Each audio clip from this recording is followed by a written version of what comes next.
what life at school had been like for him. Tough? Yes, it was very tough, as I went to a very threadbare school, a school that actually got some global attention for being one of the most brutal schools in the country. You virtually didn't have to do a thing to be persistently whipped.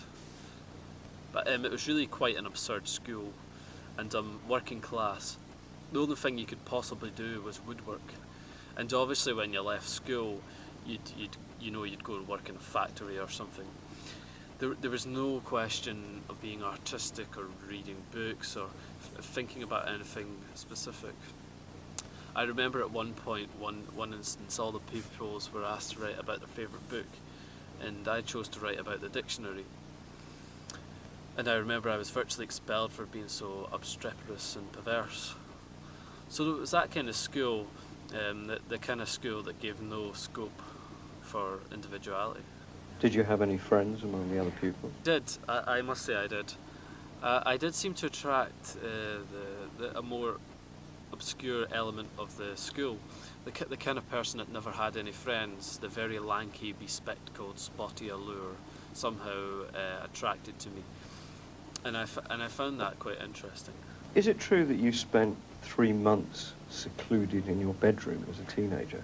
Much more than that, I'm sure, but I do distinctly remember one period where I hardly ever left the room for a 3-month period. What were you doing in there? That's a good question. I used to write furiously, and it was just nailed to the typewriter. And I was swimming in paper and all kinds of introspective things like that. I wasn't exactly your average teenager. Did you want to stay there? Well, the alternatives weren't very glamorous, and if I left the room I'd probably end up in some obscure pub or walking around the park, which was always quite dangerous. I really had no choice. I was unemployed for a very long time, and I had no money. And I was living a life up to a large degree that I didn't choose, being financially, absurdly embarrassed. So it really seemed for me that I would never settle for second best in life. If I couldn't have exactly what I wanted, I'd have absolutely nothing. And to me, nothing always seemed more important to me than having a false something, or something I really didn't want. So therefore I stayed in, I just wrote. Because most teenagers become obsessed with sex. Did you go through that period? No, I never did. I think I brushed quite close when I was 19 and 20. But previous to that period, I didn't give it a great deal of thought. It wasn't something I really needed to think about, because in my life it didn't really exist. I was aware that certain things should have occurred and certain things should interest me.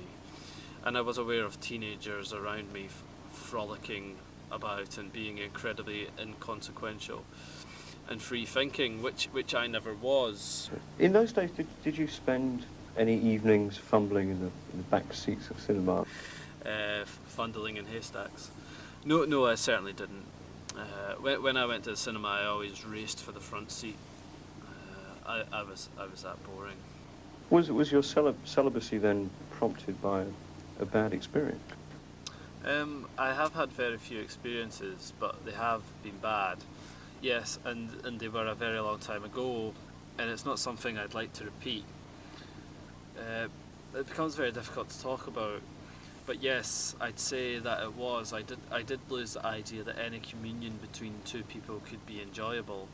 I did lose that particular thread, and I became depressed to the point that any kind of relationship was almost impossible. But you once said that being a sex symbol was the best thing to be. But that was a long time. That was a time I thought it could possibly never happen, and to a small degree it has happened. And it's not something we decide for ourselves. Oh yes, I'm going to be a sex symbol, and I'll appeal to lots of people in an immensely sexual way. That's not something we decide. Other people decide it, and to some degree they have.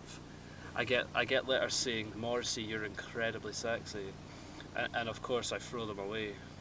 You throw them away? No, I frame them. What do you do with them? Well, I keep them all. I reply to them, take the phone numbers, etc. No, I don't.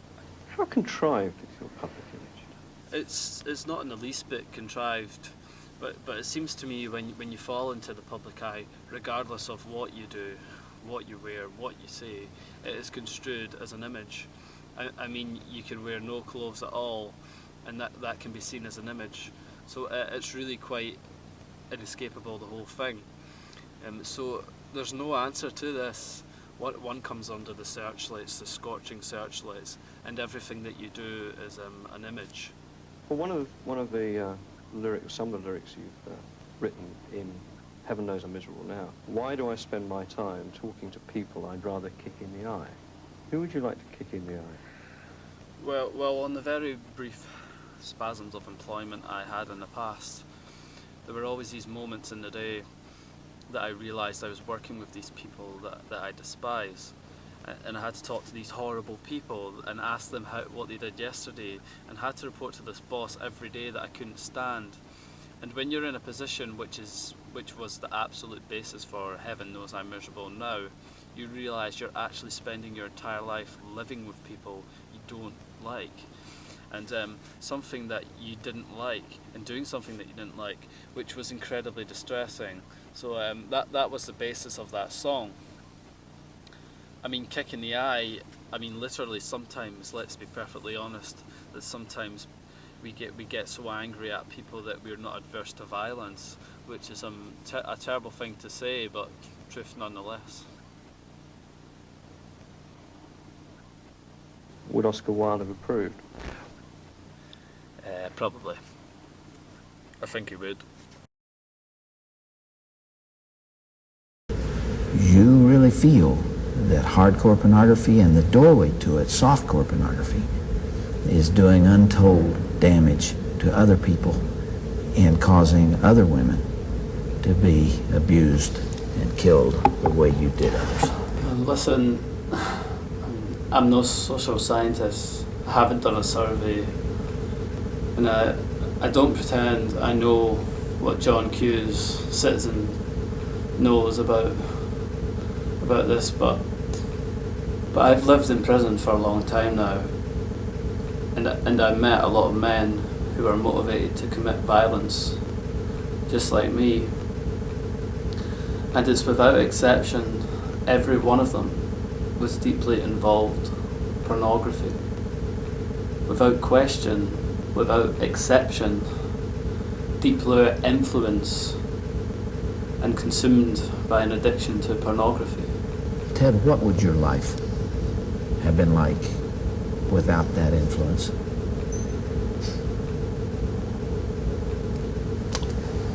You can only speculate. Yeah, I know it would have been far better, not just for me, and excuse me for being so self-centered here. It would have been a lot better for me and a lot of other innocent people.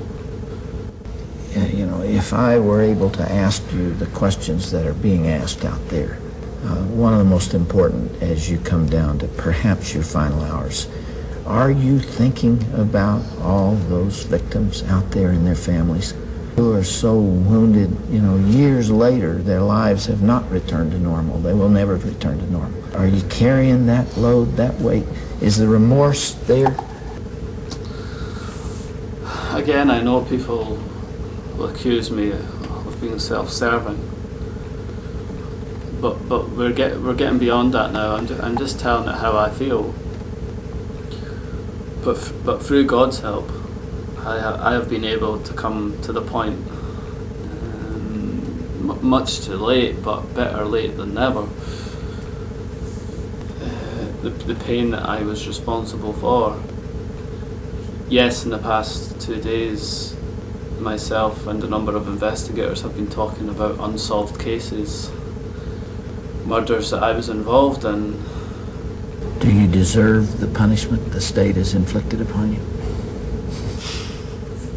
That's a very good question, and I'll answer it very honestly. I don't want to die, and I don't want to kid you. I kid you not.